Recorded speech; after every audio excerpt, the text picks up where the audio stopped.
Aquarius, hi, welcome to Mr. Queen PH.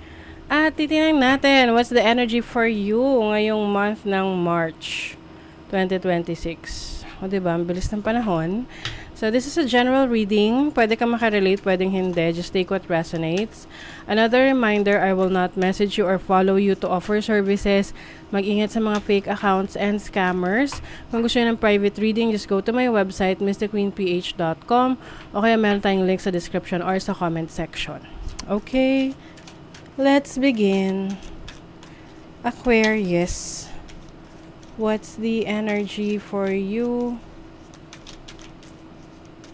ngayong March 2026 for Aquarius?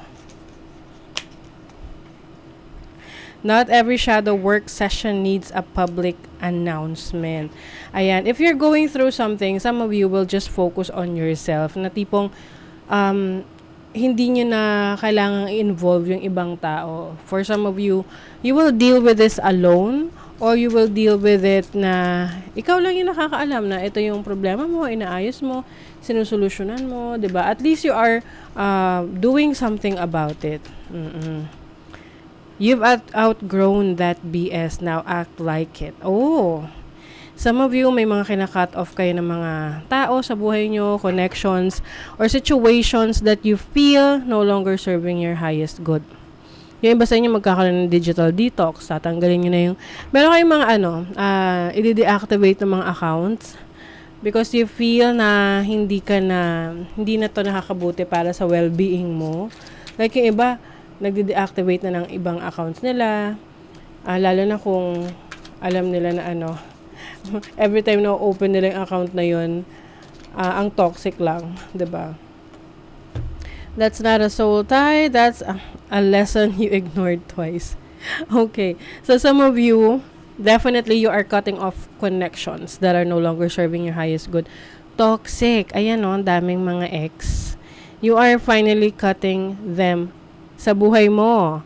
Kasi yung iba sa inyo, pwedeng may mga connections pa rin sa ex, person from your past. But I see na finally, you are closing that chapter in your life. Na enough is enough. Na tama na. You are letting go of that. At pinaninindigan mo na yung mga decision mo. You are ready to focus on yourself. Yung iba nga sa inyo, mas mananahimik. Kasi mas gusto nyo na yung meron kayong peace of mind. Yes. Napaka-importante ngayon ng peace of mind. Tahimik lang, 'di ba? Pero you are achieving your dreams. Oh, 'di ba? Oh my God, oh. You are following your dreams, you are focusing on your goals. 'Di ba? Umaalis ka na sa drama sa buhay. Dahil you are really working towards what you want to achieve sa buhay mo. 'Di ba? Oh. Karmic completion, yes. Yung mga karmic connections ninyo, toxic situation, you finally ended that kasi natuto ka na. Ayun na, alam mo na yung lesson. You've learned your lesson from the situation, from the relationship, and now you are better than ever. Oh, 'di ba? Let's see what else. What is your overall energy for March 2026? The King of Swords. So for some of you, this is about your logic. Kumbaga, when it comes to making decisions, pinag-iisipan mo yung mga decision mo. May paninindigan din to. Ito yung tipong hindi mo talaga kakausapin yung mga taong tinanggal mo na sa buhay mo. Oo. And also, you are setting new goals and dreams, and you are following your not just your instinct but kumbaga meron ka fina-follow na process to get to to achieve your goals. Your challenge is the Eight of Pentacles. So, pwede magkaroon ng challenging situation sa trabaho or sa mga inaasikaso mo ngayon. Just make sure lang na kapag naka-encounter ka ng problema, lagi mo agad, kumbaga parang gagawan mo agad ng solusyon. Oo. Let's see what else for your, yun natin yung ano. I also see here ha, yung, some of you, meron kayong mga projects or ginagawa na ginagaya ng iba. And sometimes nakaka-stress, 'di ba? Nakakainis dahil wala silang originality. Parang ginagamit nila yung ideas mo para mas maging madali para sa kanila. So be it sa business or sa trabaho. Kaya nga kung meron kang idea, just keep it to yourself, huwag mo munang ipagsabi para hindi ka maunahan, ikaw yung mauuna. Kaya lang kahit naman na ikaw yung mauna, gagayahin ka pa rin. Now your opportunity.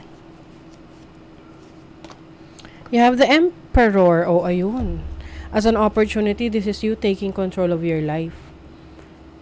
You know what you want. Alam mo kung ano ang direction na gusto mong tahakin. Andun yung plano mo. Kumbaga, you have the blueprint of your dreams.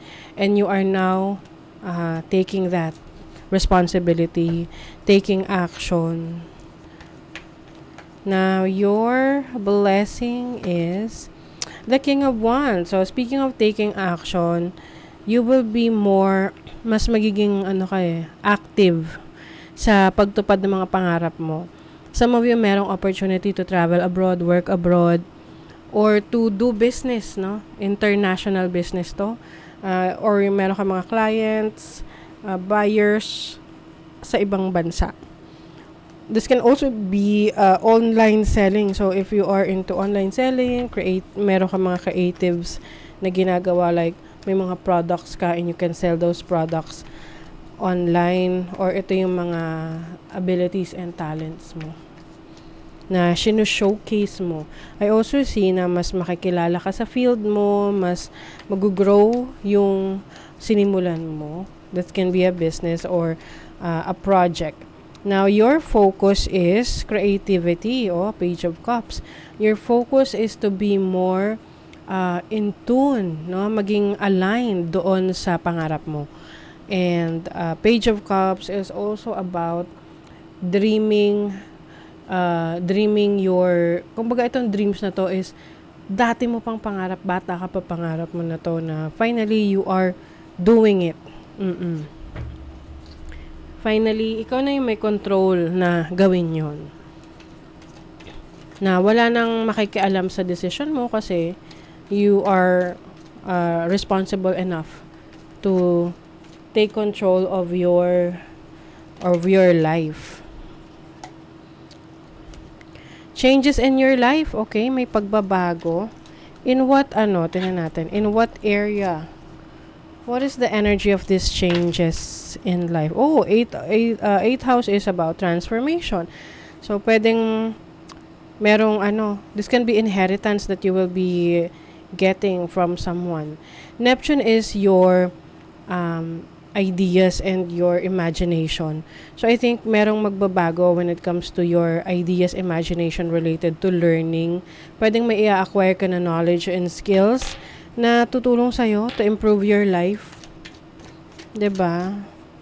So, keep going, kumbaga. Pursue it. Things will not always be this way. A change is coming. So, talagang pinapakita rito na merong malaking pagbabago ngayong March for you. Hidden secrets can harm you. I think itong secrets na to are meant for you to know para finally mas clear alam mo kung ano or sino or kung anong sitwasyon or sinong tao ang hahayaan mong manatili sa buhay mo at ile-let go mo. So, you will also pursue your happiness. You will experience happiness in what you do ngayong March. Let's see what else, Aquarius.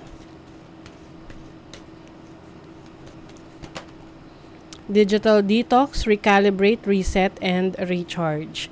So, may mga babawasan ka ng mga unhealthy habits. Oo, especially sa social media, pwedeng uninstall ka ng app, mag-deactivate ka ng account mo, or kumbaga mas i-regulate mo yung paggamit mo ng social media. Awaken to your soul's potential. So this is awakening. Your spirit is awakening.